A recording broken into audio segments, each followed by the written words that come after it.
Right, so I'm at Amy's house and we've been spending the whole weekend sitting in uni trying out Arnold and fucking about with the lights and stuff like that there to see how good we can get at it. But we've been thinking recently with the upcoming live project we're getting, produced by Bob Price. I was about to say Bob Ross.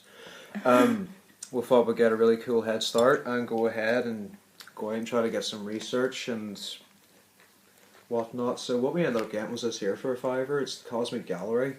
So we think that there can come in handy when it comes to designing space and possibly the formation of galaxies, which is one of the topics or one of the short films we might be working on. But again, it's sort of dependent on what we're getting. But we're just going to play about with this anyway and just sort of make short animatics, if you will.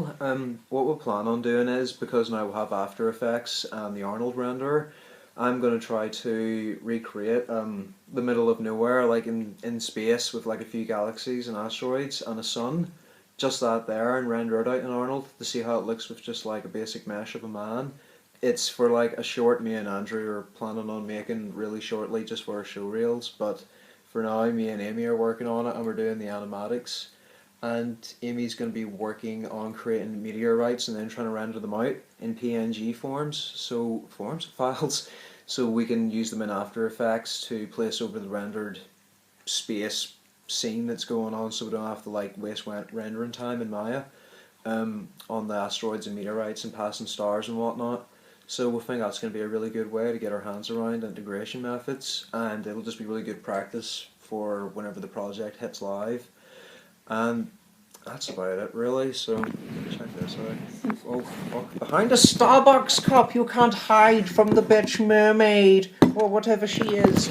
And on another side note, whenever we were out looking for the resource books, I came across this. Rogue Leaders. It's the story of LucasArts, the video game department run by George Lucas, but it's like the history of everything from like Monkey Island and Ball Blazers. I can't believe that's a real name of a game.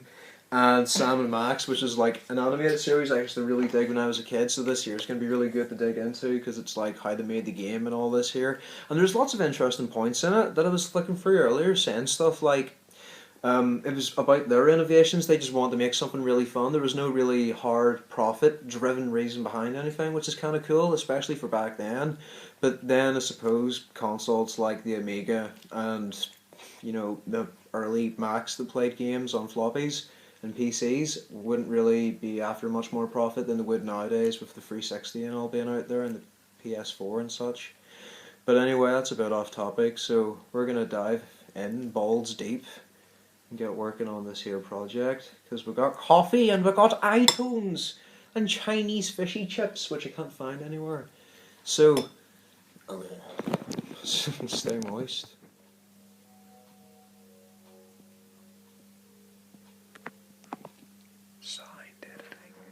It sounds good though, that's kind of what we're looking for the asteroid trail.